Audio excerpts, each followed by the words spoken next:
সেই মুহূর্তে সশস্ত্র বাহিনীর সদস্যদের সাথে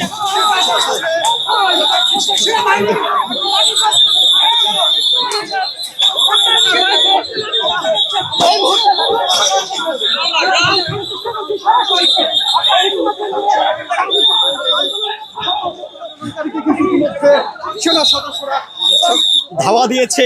আমরা দেখছি সেনাবাহিনী কিন্তু বহিষ্কৃত এবং চাকরিচ্যুত সশস্ত্র বাহিনীর সদস্যদেরকে ধাওয়া দিচ্ছেন এবং লাঠি চার্জ করছেন তাদেরকে। ছত্রভঙ্গ হয়ে গিয়েছে চাকরিচ্যুত এবং বহিষ্কৃত সেনা সদস্যরা।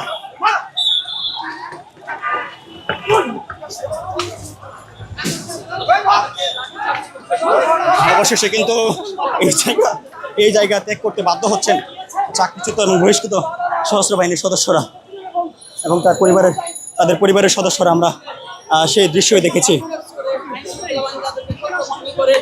দেওয়ার চেষ্টা করছে যে সাবেক যে সশস্ত্র বাহিনী রয়েছে তাদেরকে বাংলাদেশ সেনাবাহিনী শেষে আমরা দেখছি যে